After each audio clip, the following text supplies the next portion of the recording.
my name is Eric Cáceres. I'm going to talk to you about my opinion about the question present in the chart, and then I will share with you our solution to point 2 of the game.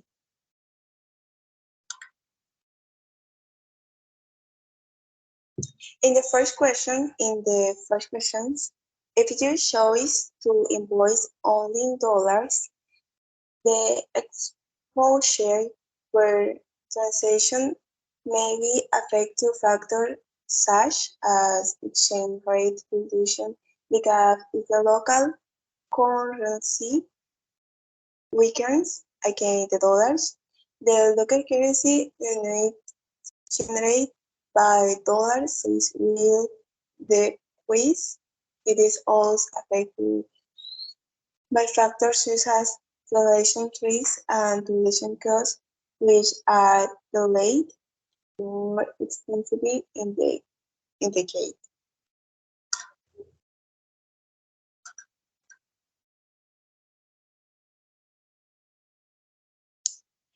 I believe some of the complaints are in the premiums and transportation costs incurred by the company. The score of using currency features and notion could reduce the company profit. Another limitation is liquidity contracts. There may also regulatory contracts will limit the company ability to use currency futures and options as a hedging instrument.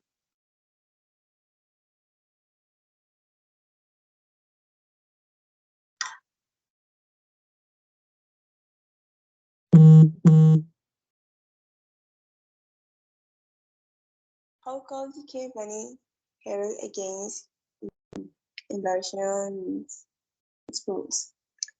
I mentioned 3 ways, which are forward contracts to fix exchange rate at which to will convert currency in the future, currency option, and futures contracts. And in our question number 4,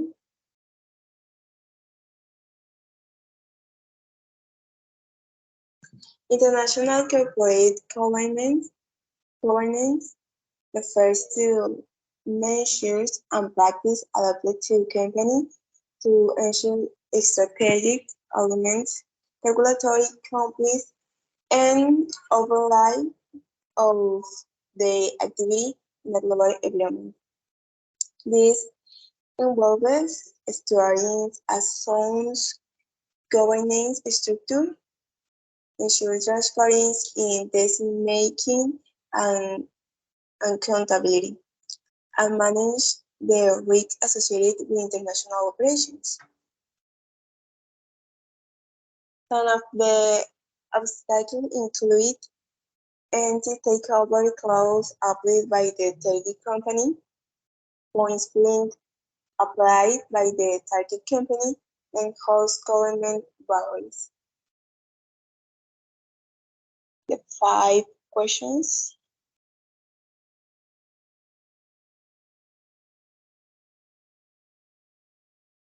First question, what are the activity of international credit control and how can they be evaluated? As comment about some of the action of international corporate control corresponds to establishing of organizational structure and defining governance strategy in accordance with the company mission, vision, and values. The first, because a well-established organizational structure is essential for international corporate governance and is public clarity of responsibilities. The second, because it promotes coherence and alignment, orients towards long-term objectives with steering corporate control and helps the company to maintain its reputation and success in the international and are evaluated in light of company financial objectives. And finally, question number 6. Finally,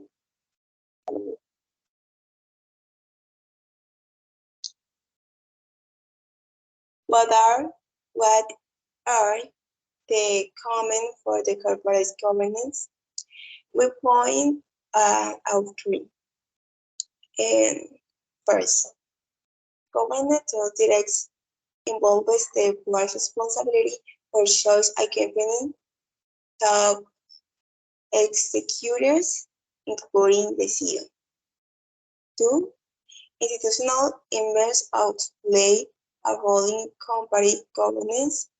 There are lighting versions such as pension funds, mutual funds, hedge funds, and raise company which own a significant number of shares in a company.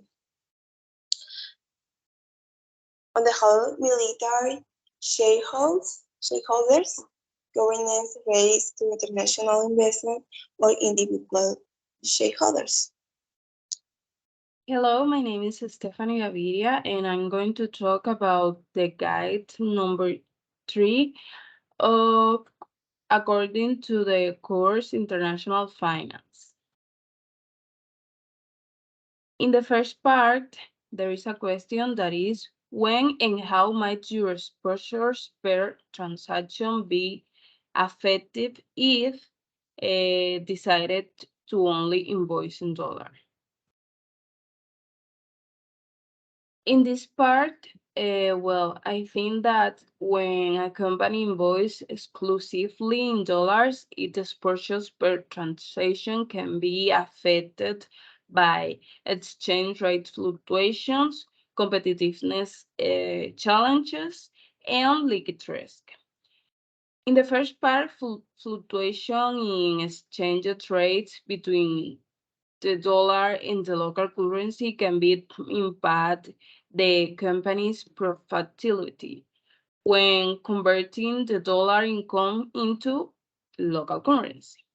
In the second part, competitiveness can be affected if local competitors invoice in local currency, as currency fluctuation can make the company's prices higher in terms of the local currency. In the third part, liquid risk arise when the company needs to use the local currency for local expenses, but faces a shortage due to most revenues being $2. In the second question says that what are the limitations of using currency futures and options that make it difficult for your company to hedge against currency risk? In this part, well, I think that limitations currency hedging with future and options. First, costs associated with futures and options, such as commissions and premiums, can reduce potentiality the purchase and increase losses. In the second part, I think that liquid constraints can hinder the company's abilities to execute hedging operations or adjust position in response to market.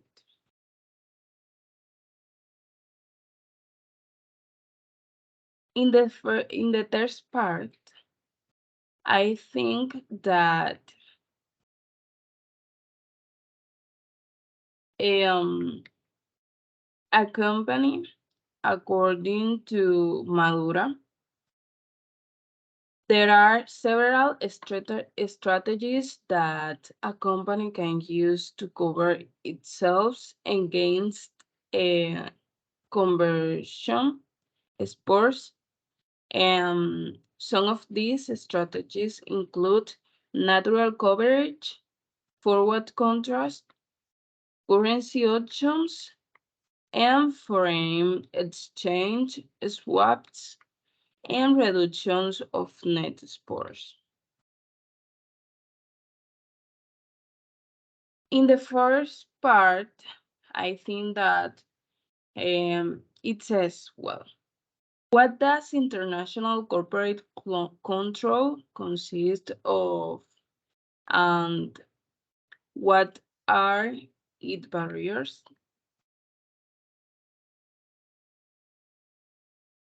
In this part, I think that according to Madura, first, international corporate controls involves mechanics and process to ensure effective management and control of subsidiaries abroad. In the second part, I think that barriers to successful implementation include geographical distance, cultural difference, legal and regulatory barriers, and diversity of market and competition, monitoring and control difficulties, conflict of interest and objectives, and the language and communication barriers.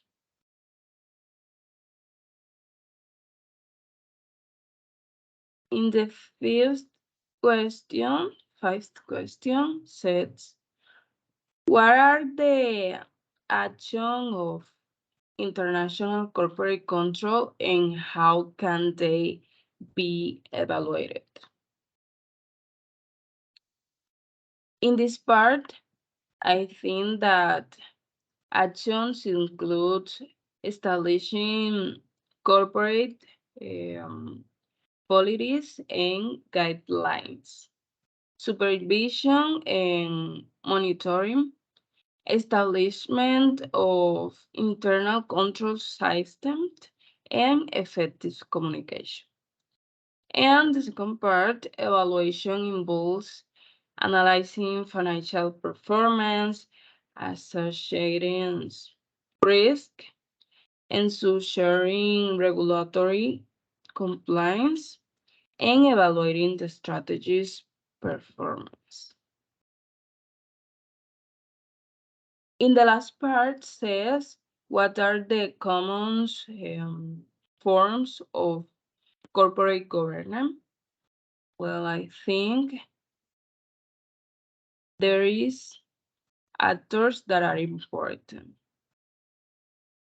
like corporate governance can take the form of the governance through the board of the directors, can be the CEO, governance of institutional investors, and governance of militant shareholders.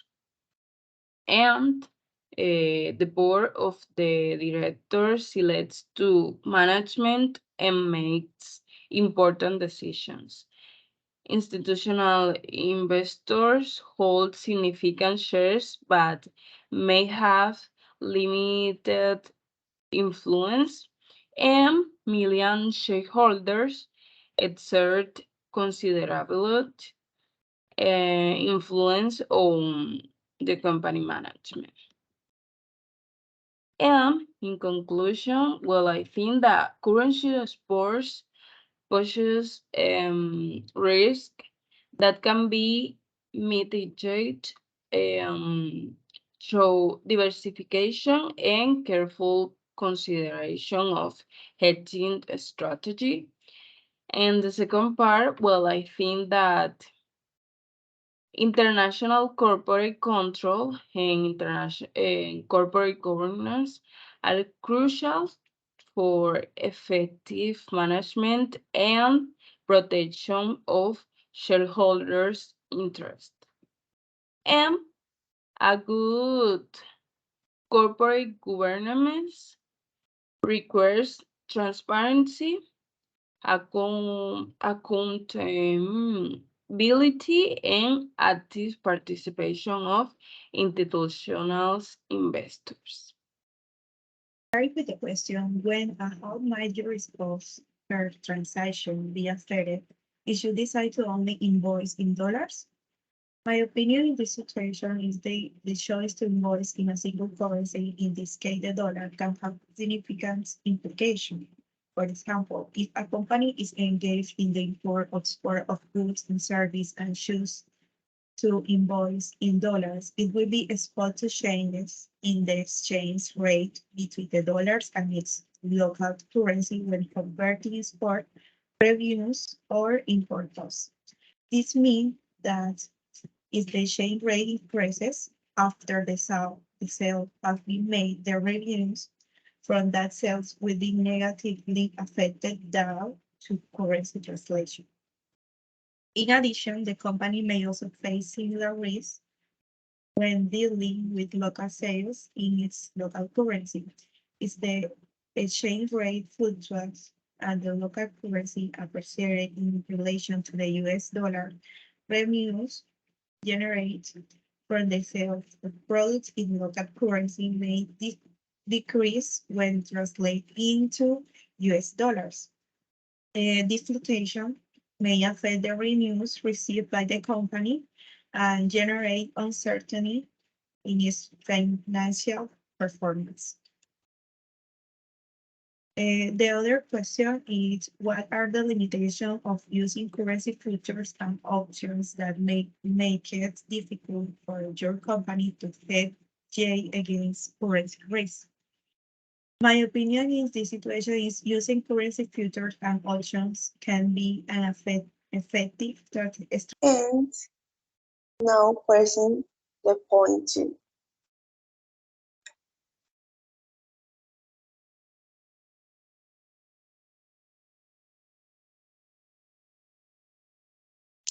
To know the political risks, we take into account the political risks and the financial risks. We assigning a value from 1 to 5 each factor that we consider important to evaluate for both political and financial risks, where 5 is the lowest rating and therefore the one that everyone would like to obtain. We then assign weights representing percentage of importance according to all criteria and informations. To find the political risks, we assign weights to the political and financial risks and then weight it.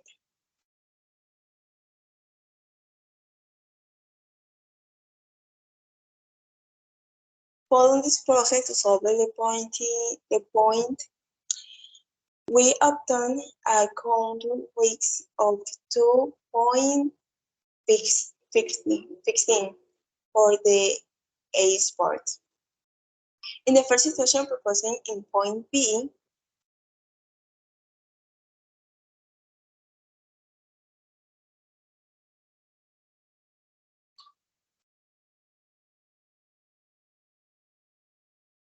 the counter risk was 2.20.27.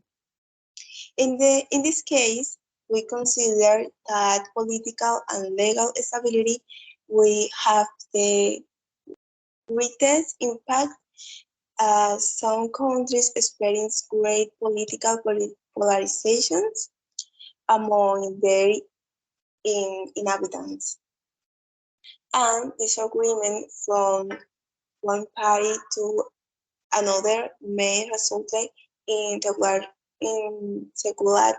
regulations that are not beneficial to the central group.